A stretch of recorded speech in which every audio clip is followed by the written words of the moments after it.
Well, a very good evening to each and every one of you joining us here for this week's episode of Your Manchester with me, Miss Belinda Scandal. And me, Mr. Mark Llewellyn. How the heck are you? I'm very well, and you? I'm very excited. Are you? A fun-packed show.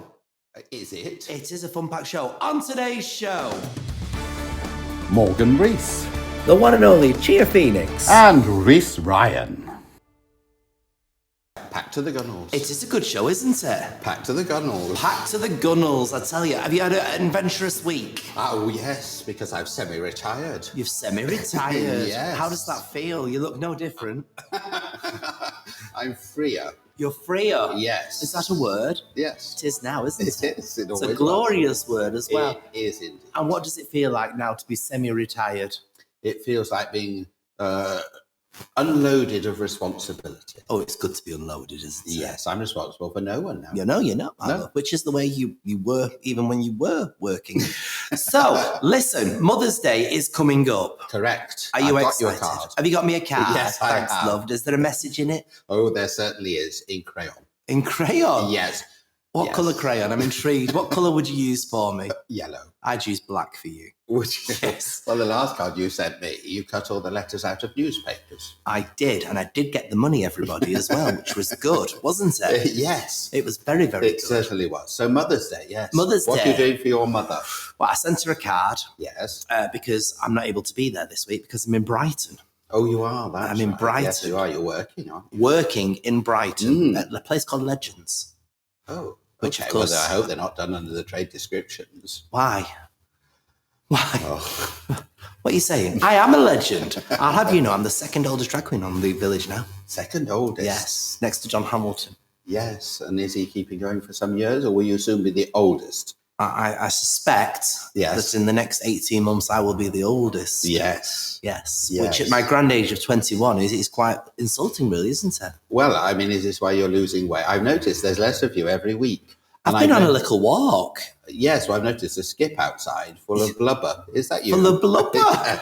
That's a word you don't hear enough, isn't it? That used to be my nickname. Is Yes. it? And now it's just Skinny Mini. Oh, it certainly is. It is. So that's also coming up and very exciting. Yes. We've got loads and loads going on. But I think what we'll do first of all is we will go to our very first interview Yes. because it's quite a poignant one and it's happening this week Yes. at the It's Lounge. a show with heart. Indeed.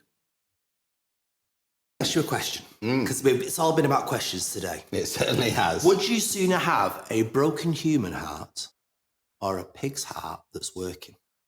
Mm. Hmm? Well, I think I'd have to go for the pig's heart that is working. Well, there you go, you see. Yes. Now, there is a production that is literally tackling this subject from a very rare point of view. Mm. And to tell us more about it, we're joined by Chia Phoenix. Welcome to the show. Hello. Hi, everybody. Tell us all about this. It has got me hooked. Okay, so Pig Heart Boy is a production that is currently touring the UK, and it's based on a play. No, it's based on a book by Mallory Blackman that she wrote in 1999, which I think that she had read an article and it sparked some thought in her mind. So she created this fictional story about a young boy that needed a new heart, and he happens to get a pig's heart by the name of Trudy, who I also play in the production. However, it seems that now there has actually been some new technology or science technology where I think the heart of a pig has actually been used to support heart transplant. But what I will tell you is that within the Black community, it is very difficult to be able to get organ transplant because you kind of need it from the same DNA background. Because I think that our waiting time may be around 5 years to be able to get like heart transplantation. So the play opens up the idea of having this 13-year-old boy who needs the heart, a new heart. And if you know anything about heart transplantation, you know, it kind of is kind of a bit last minute where a fresh heart kind of come into the hospital and you kind of would get the phone call and you have to kind of get there between a certain amount of time. They don't always know if it will be the right heart, if it will fit, et cetera, et cetera, et cetera. So the play is a bit science fiction, a little bit. It feels like it was set in the 90s. So it feels like it's in the future, but the future has kind of met, or fiction has kind of met a little bit of reality in terms of where we're at right now. And the, what's the word that I'm looking for? The gosh, my brain, it just came out of my brain, the advancement, should I say the advancement of medical procedures such as heart transplants and stuff like that. So the play just follows this journey of this young boy that needs a heart transplant, but it goes into kind of Cameron's world and the mind of where he's at as a 13-year-old. And then you've got all these other characters around him, his mum, his dad. It's about family, loyalty.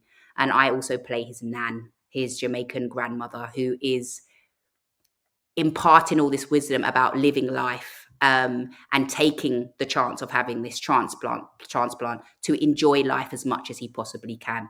I hope that kind of gives it to you in a little bit of a nutshell. Oh, it does. I mean, I read the press release for this, and it was just, yes, you know it's going to be an evening of entertainment, but there's so many sublines within this, things that, you know, necessarily you don't take for granted within a show, because it has got poignant points, hasn't it?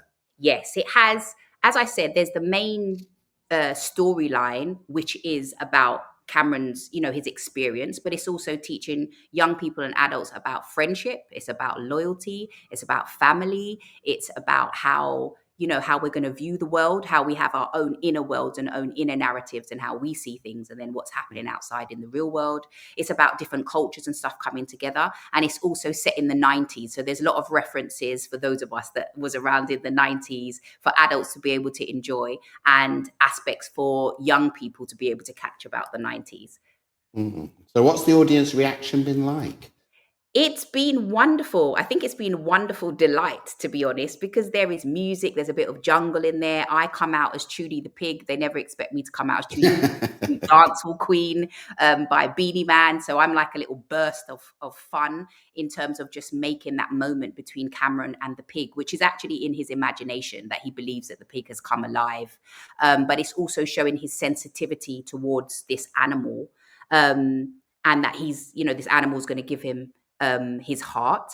And then I also play, so in theatre, they have this thing called Attract. So I play 5 characters, but they all kind of connect in a little bit of a way in terms of who guides Cameron. So I play Mrs. Stewart, which is his class teacher before he goes off to have his transplant. I am then Judy the Pig. I'm his nan, which is just encouraging him to live life. And then all throughout the play, there is this running theme about this organization that Winston Pinnock wrote about called LEPA, which is an animal activist.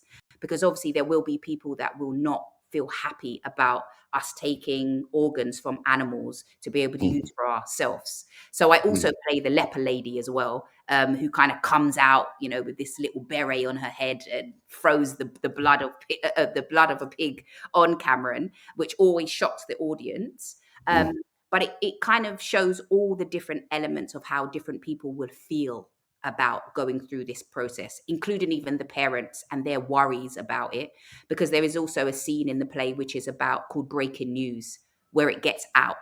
And you know what the tabloids were like in the 90s. Yes. The headlines were like.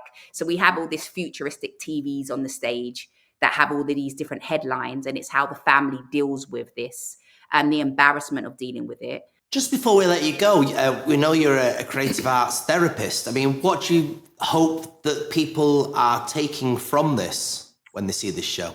I think for myself personally, theatre has an opportunity to allow people to have a cathartic experience and to be able to explore their own emotions through these stories. We're a Black cast, we're a Caribbean cast, but everybody has a heart, right? So you're able to see or connect with these characters by the fact that all of us as humans have hearts. I also, the part that I play with Nan, towards the end, I transition. So that the children are getting an opportunity to see me transition into a spirit, which has allowed me to have some beautiful conversations with children about what happens after we pass and the spirit world, and being able to see that, in my opinion, the spirit kind of lives on. And also, I've had a lot of adults have cried, because I guess that they're exploring their own levels of grief and what life means after that. So for me as a creative art therapist, creativity is healing. And the healing comes in the actual ability of creativity. So watching the audience laugh and smile, and children wanting high fives from me and having a moment to laugh and play, it's brought all different ages together to just enjoy this slice of life. So it's been very beautiful to experience, to be honest with you. Fantastic. So this is at the Lowry Theatre and opens later this week. Yes. I've literally just arrived in Manchester today. Nice weather for it. It opens on Wednesday till Saturday at the Lowry. Fantastic. I hope you have a great time here in so Manchester and Salford. Well, all about a heart. And there's another film out that has a heart at its centre as well. And that is A Wicked Queen and Snow White. Have you seen it?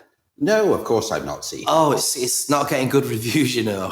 I've not forced myself down there as yet. Haven't you? But it's not getting very good reviews at all. We're, of course, referring to Snow White, to Snow White and the Seven Dwarfs. Is it still called that? Is it still allowed to be called that politically correctly? Well, I don't know. Aren't they CGI? They're CGI. Yes. Warwick Davis, honestly, he must have to go to the job centre next week. Well, yes, I think it's a bit much, don't you? I mean, it's like in Panto, where they started replacing the real dwarves with children on their knees.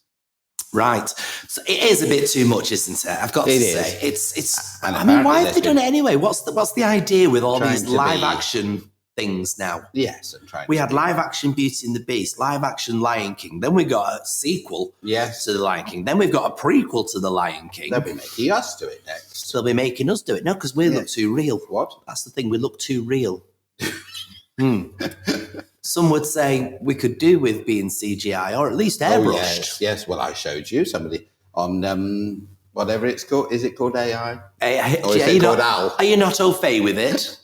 Somebody put a picture on and produced a version of me in AI. I saw that picture. It looked terrible. I looked like Malcolm Hebden. Who wants that? Yes. Well, this is true. Yes. Also. Anyway. Yes. Another talking point for you. Yes. Are you doing Big Brother? No, but I know a few people that are. Oh, are you allowed to tell us who they are? Well, I'm just going to tell me not to. What's happening? Danny Beard's going in there. Is he? Yes. And of course, Jack P. Shepherd, who I don't watch that programme anymore, so I don't know what's actually happened to his character.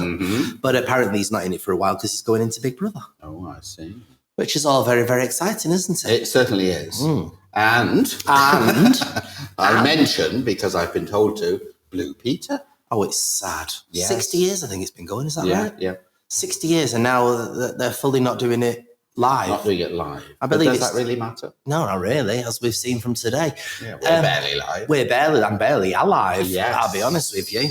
Yes. Or AI live. Thank you. Yes, indeed. Yes. Now, we've been working on a very special project. Here, some more about it.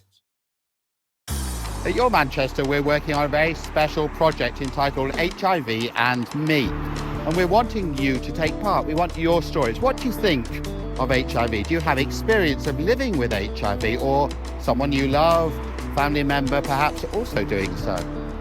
What about PrEP? Has that changed the way you think about sexually transmitted diseases? Has it changed the way you live your life? We want to hear from you for a very special series of programmes we're working on with Manchester Pride.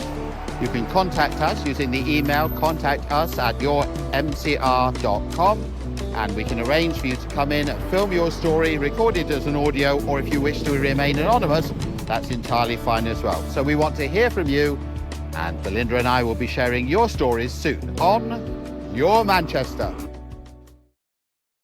So there we go. That was quite nice, isn't it? Yes, I was stood out in the middle of a dual carriageway filming that. You were. You looked very good. Life and limb. Very good. Yes. Brand new cameras. Yes. Expensive. Yes. Good stuff. Very good camera Cinematic. operator. Yes, very good camera operator, some would say. Yes, indeed. Listen. Yes, what? You know we moved into this brand new studio. Yes. We've only gone and got our first in-studio guest. Have we? Yes, we have. I wondered what he was doing sat there. I know. Did you notice him? I did, but I didn't. It's the way he's dressed so subdued, isn't it? I thought it was Julie Goodyear's sofa. Yeah, did you? Yes, I did. Just a three-piece. Yes. Yes, exactly. Go on, who have we got here? We are joined by Reece Ryan. Hello. Welcome. Wow. It was just in homage to the amazing Bette Lynch. Yes. It's like she's thrown up over me. Thrown up over you. Right, what does your badge say? Boys get sad too. Oh, that's okay. yes, I thought I was that's going to say Jim will fix it. So, Fixed me a few times. that can't Well, get there we into are. that, can it? There we go. We may have just made a little faux pas. You never know. So, welcome to our lovely studio. It's really nice. I love this. Yes. These are quite fab, aren't they? They're seasonal as well, apparently. Yes. You change them with the season. We just need to We find do. somebody who has a garden centre or knows the garden centre. Are they Deirdre's? They're Belinda's glasses, aren't they? If you look on there, though, there is a couple of beer mats that I did wrong. Yes, from a couple of Newton and Ridley's You've got on there. to have some Newton and Ridley. Yes. I mean, it's like being interviewed by Jack and Vera, so there we Oh, go. there you Oh. go. That's a compliment. Absolute Yes, legends. because you did used to work on the cobbles, didn't you? Yes, absolutely. What did you- I was what there did you a do? long time. I was part of the studio team there, so I loved it. Absolutely. So when you say the studio team, for our viewers that don't know, what is that? So obviously, there's many layers to Coronation Street, and then obviously working within inside the studio of how the show is, created and everything. Just an amazing opportunity, really. Running around the studio, making sure everyone's in the right place at the right time. Good, isn't it? And what do you think of the current programme? I don't watch it, unfortunately. For me, I'm very old school. Pat Phoenix, Vi Carson, Jack Howarth, the propers. legends. Yeah. You are never going to beat what Roy and Julie created with Alec and Bette Lynch. And there were so many icons who created magic on that show. And obviously, all starting with Tony Warren. Yes. I met Tony when I was 16 years old, and he completely and utterly changed everything for me. And took a chance on me, really, which was quite nice, because it's like in this business. So many people say, no, you'll never do it. They close the door on you, close the door. And yet I was welcomed with open arms into this family and met who I still regard as some of my best friends, like Sherry Hewson and people like that, who are still in my life now. The greats have gone now, they've passed, but the legacy, what the likes of Vi Carson and Doris Speed, Pat Phoenix, my hero in life. Proper characters, weren't they? But they were real. Yes. And, my family are from Goole, just outside of Doncaster, where I was born. And it was real. We were born on a terraced street. Yeah. The characters were real. What you saw in Weatherfield were real life. The pub at one end, the corner shop at the other end, with Florrie Lindley serving the cream cakes and stuff like that. And that's what Tony wanted. He wanted something that was tangible, that people could say, yeah, I recognise that. And it's not like that anymore. No. There's nothing like that. They were all characters that you kind of recognised through your own family as They well, weren't were, they? and they could do the comedy and the tragedy. But that's obviously what we were just talking, before this as well, with the likes of Sissy and Aidan, of what Roy and Les Dawson created. Over the Garden Wall, because it was real life, And my great nana, she was like, she looked through the curtain, she'd be like, where's she going at 7:30 in the morning? And she's got new nets. And that's what it was. It was real life. Absolutely. So you've now moved. You've got a nice film coming out, haven't you? Yeah. And that's going out now. So you're on the other side of the camera now. Yes, completely. When I was approached about doing Borhog, it was a bit out of the blue. I was playing the Scarecrow in The Wizard of Oz, and people were saying, this big horror film is going into production and you would be perfect in this. So I actually auditioned for the police officer to go in, the copper who is on the chasing after this mass serial killer. Did the screen test, did everything like that, was recalled, did another screen test with Fated Blood. And they said, you're not right for the police officer. Right. And I just was like, oh, okay, that's fine. And they went, we want you as Borhog. Oh. And I was like, the entire franchise on me. So we started filming, and it's been... Well, tell us the story then. What's it about? So Adam Brecknell is a really nice guy. He works in the hospital. He's got a lovely wife called Laura, bit on the side called Faye, who's his secretary, but we're fine. And the story progresses that Adam ends up in this slaughterhouse, not giving too much away, But in the style of stereotypical good old-fashioned retro horror, it turns into a slasher. The gates of hell open, and through a Ouija board, and this demon of the boar hog, because it's a slaughterhouse, the pig, attaches itself to Bracknell. And so I literally walk into the carcass of a dead pig and become boar hog. So you're literally embodying yourself within not just one character, but two characters. Two characters. So there's Bracknell, and then there's the boar hog, and then the two literally become this. If you think Freddy Krueger meets The Shining. So I'll give you so there's a lot of supernatural with the gates of hell and fire and brimstone, and then you've got the boar hog, who is like Freddy Krueger, this relentless. Is it a gory horror? So much blood. Really? So much blood. There was one night we were filming. We were in a forest. I'd been filming all day. It was December. It was freezing. I'd been thrown in a lake. They wrapped me in tinfoil, took me out this lake, midnight, half past towards 1 a.m. And I'm in this forest, and I have to do all this slicing and whatnot. And they'd got so much blood, and the pipe came out the back of the actor, played by a guy called Craig Quinn. And so the blood came out of him, and as they squeezed it, all the blood pumped over me. And it smells like trifle. It's it's vanilla and cornflower extract, but there was so much blood flowing over me. I was just like, I'm done. I've had enough of this. I'm tired. I'm cold. I've been in a lake. I'm in a forest, and now you're covering me. You signed up for it though, didn't you? Yes. Hey, Do you know, I loved it. We're going to do a sequel. Do you want to be in it? Well, you must speak to our agent. in a horror. Have you as yourselves? We can make a cameo. I say. Yes, that would be fun. Yes. So we had our premiere a few weeks. I hadn't met you at that point, or else you would have been at the premiere with me. When can people get their hands on this? Where can people see it? Well, this Wednesday, it's been launched at the Los Angeles Basement Horror Film Festival. Right. And I'm up for Best Actor in Los Angeles. This well. Wednesday. What day is it today? It's Monday. Wednesday. This Wednesday. So Wednesday, I'm up for Best Actor. We're doing the London launch. Then we've got the film festivals that we've already booked in for, and then it's coming out. And so you will be able to see it in its full Technicolor, gory glory. Sounds amazing. Yes, it's a very pig-heavy show tonight, isn't it? You think about it. But it's not boring. I'm boring. What boring? Very good. I know. Wow. But if you do want to change, we do actually. We'll come back to Reece in just a minute. But we have actually had another guest. We have with us today. indeed. You can get the name. Morgan Rees. Yes. Who is from the Welsh Valleys.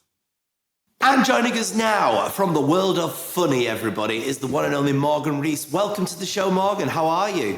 Very well, thanks. Yourselves? How are we both? We're sounding marvellous. And a very nice, masculine, deep voice we're hearing from you there. Yeah, well, that's my Welsh baritone's coming out. There's a proper Valleys boy. That's what 6 generations of coal will do to you. Is it true that every Welsh person can sing perfectly? Otherwise, they don't let you out the womb. It's absolutely completely true. It's got to be true, hasn't it? It's got to be true. Didn't work for me. Did it? No. So you are from, is it Merthyr Tydfil you're from? Yes, originally from Merthyr Tydfil, went to secondary school in Cardiff, and now we're in that big old London smoke. So why did you get into comedy then? What stories kind of led you to think, I need to tell my story, but I'll have to do it through humour? Oh, nothing. I just like to laugh. I wish it was something big and bold and some sort of transformative journey, but just laughing's a laugh, isn't it? So I just always loved jokes. And I come from a middle of nowhere town where I thought you got picked out of the ether. I thought it was like one of those modelling stories where you just get caught spotted outside McDonald's or something. But no, then I moved to a big city, found out there's such thing as open mics nights, gave it a go, and next thing you know, boom, from here. That sounds fascinating. But I mean, your life hasn't just been very, very easy. I mean, you have come out very late in life, some would say. I mean, what led to that for you? Getting caught. No, I wish I could remember. I think I just slowly started telling people. It sort of just eats you up, doesn't it? And I obviously was riddled with internalized homophobia, blah blah blah blah blah. Hey, something as old as time. But yeah, I just started telling friends. I was felt ashamed of it for such a long time, and now 180 can't shut me up about it. So is your comedy kind of very autobiographical then? Yeah, and it's turning more autobiographical than making a greater point. But yeah, as you see the velocity that the news happens, it feels a bit eggy to have an opinion, because then you just get more context the next day. You just got, oh, bloody hell, I can't believe I said that. So I'm very much autobiographical. Is there anything that you've kind of edited from your show that, you thought you wanted to talk about and, perhaps you thought now, oh no, perhaps I shouldn't go there? Maybe stuff around genuine identity politics, more like sexuality based, in the fact that I would very much call myself proudly queer, bisexual. That's moved more into queer, and also that's moved into whatever. So for you then, comedy's, it's your way of life now. It's doing very well for you by all accounts. Why should people come and watch this particular show of yours? And tell us about this show. Well, this show is the one I'm doing. I was in Manchester, and it's on Tuesday the 7th, I believe, and it's very much just going to be like the best 30 minutes of the currently new show that I'm working up, and it's just going to be so funny. I'm so unashamedly queer, just out for laughs. I am big about just having a joke every 10-15 seconds. It is big. If you like big and silly in a harrowed serious world, then my lordy, is this a relief bite for you? And also the other acts on the bill, I've worked with them all, and they are phenomenal. They could be headlining this gig, if I'm quite honest with you.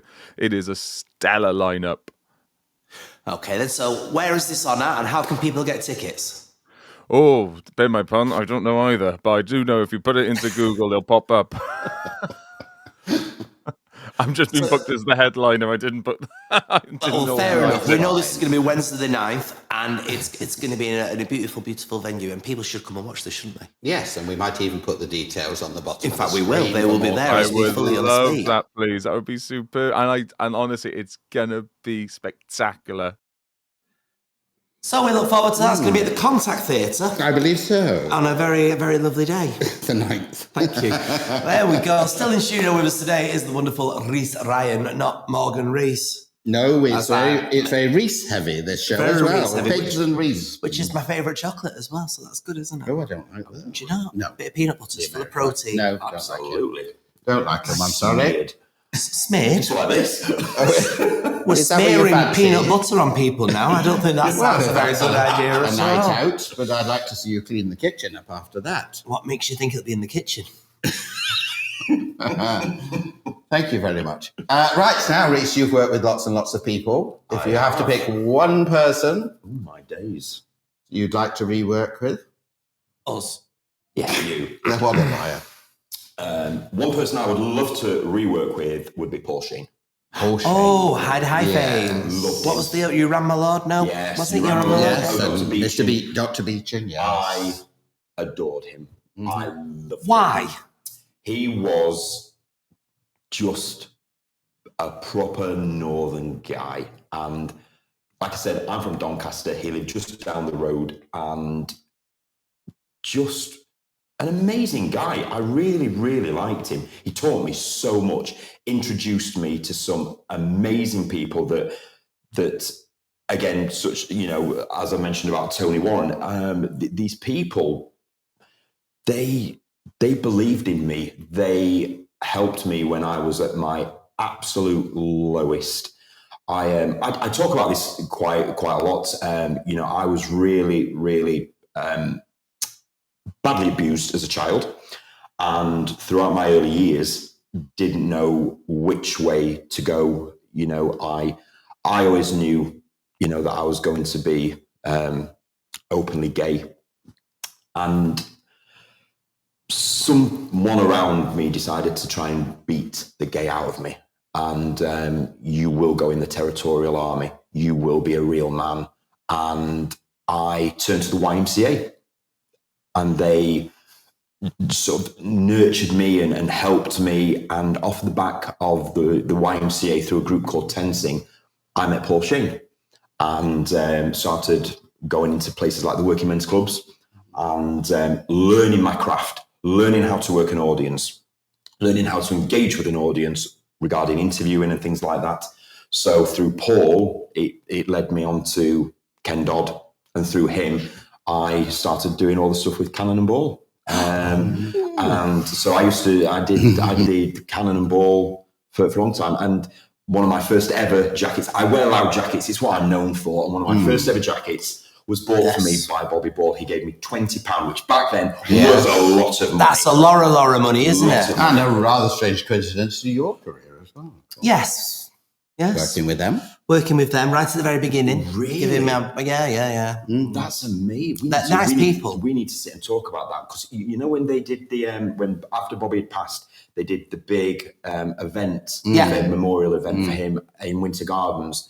I was one of the co-hosts with Jason Manford, and when Yvonne, his wife, said, you know, you were there right at the beginning of your career, and now his has just ended. Would you come and do this for us? Yeah. So I went and hosted part of the second half, and I spoke about it on stage. I said, he gave me £20 and said to me, get yourself a nice jacket and you'll never go far wrong. That's very true. Very good advice. And it was remarkable. But yeah, Paul, definitely Paul Shea. Unfortunately, we are now out of time. No, this We are cannot be out true. of time, everybody.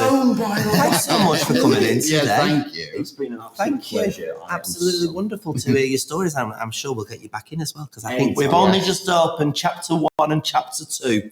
Absolutely. Anytime. Yes. Yes. Yes. Yes. Yes, indeed. Well, make sure you're checking out the podcast, our audio podcast on Sunday with our Uncle Steve. Uncle Stephen. Yes. Uncle Steve is bringing you some lovely stories. Make sure you check out the website as well. Do get involved if you want to get on the show. If there's anything going on that you want to tell us about, get involved. Simply go to contact us at yourmcr.com. From myself and Mark for this evening, though, thanks so much for watching this week's episode of Your Manchester.